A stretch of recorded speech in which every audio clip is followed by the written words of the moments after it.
ಒಂದಾನೊಂದು ಕಾಲದಲ್ಲಿ ಕರ್ನಾಟಕದ ಒಂದು ಸಣ್ಣ ಹಳ್ಳಿಯಲ್ಲಿ ರಾಮು ಎಂಬ ಹುಡುಗನಿದ್ದ. ಅವನು ದಯಾಮಯ, ಮೆಹನತಿಯಾದ ಮತ್ತು ಪ್ರಾಮಾಣಿಕ ಸ್ವಭಾವದವನಾಗಿದ್ದ.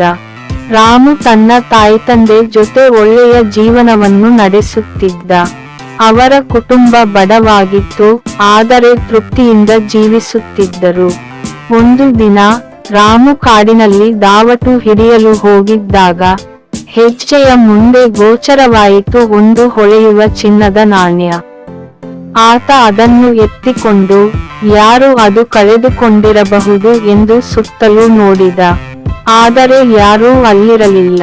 ಒಂದು ಕ್ಷಣದಷ್ಟು ಯೋಚಿಸಿ ರಾಮು ಆ ನಾಣ್ಯವನ್ನು ಹಳ್ಳಿಯ ಮುಖ್ಯಸ್ಥನಾದ ಗ್ರಾಮ ಗೌಡನ ಬಳಿಗೆ ತಂದು ನಿಜವಾದ ಮಾಲೀಕನಿಗೆ ಮರಳಿ ಕೊಡಲು ತೀರ್ಮಾನಿಸಿದ.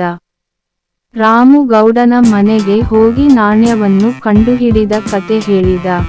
ಗೌಡ ರಾಮುವಿನ ಪ್ರಾಮಾಣಿಕತೆಯನ್ನು ಕೇಳಿ ತುಂಬ ಸಂತೋಷಪಟ್ಟನು. ಅವನು ರಾಮುವಿಗೆ ಹೇಳಿದ, ರಾಮು, ಈ ನಾಣ್ಯವು ನಿನಗೆ ಹೋಯಿತು, ಏಕೆಂದರೆ ನೀನು ಅದನ್ನು ಕಂಡುಕೊಂಡೆ ಮತ್ತು ನಿಜವಾದ ಮಾಲೀಕನು ಸಿಕ್ಕಿಲ್ಲ.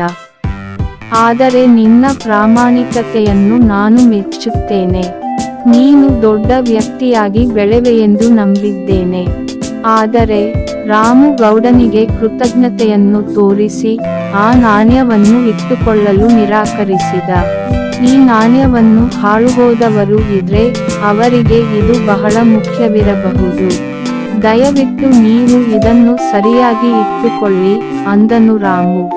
ಗ್ರಾಮ ಗೌಡನಿಗೆ ರಾಮುವಿನ ಆತ್ಮಾರ್ಥತೆ ಕಂಡು ತುಂಬಾ ಆಶ್ಚರ್ಯವಾಯಿತು. ಅವನು ಅವನನ್ನು ಬೇರೆ ರೀತಿಯಲ್ಲಿ ಬಹುಮಾನ ನೀಡಲು ತೀರ್ಮಾನಿಸಿದ.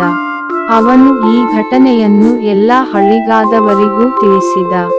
ಹೀಗಾಗಿ ಹಳ್ಳಿಯ ಜನರು ರಾಮುವಿನ ಪ್ರಾಮಾಣಿಕತೆಯನ್ನು ಮೆಚ್ಚಿದರು ಮತ್ತು ಅವನಿಗೆ ಗೌರವ ತೋರಿಸಿದರು. ಆ ದಿನದ ನಂತರ ರಾಮು ಎಲ್ಲರಿಗೂ ಪ್ರಾಮಾಣಿಕತೆಯ ಉದಾಹರಣೆ ಆಗಿ ಬದಲಾಯಿಸಿದ.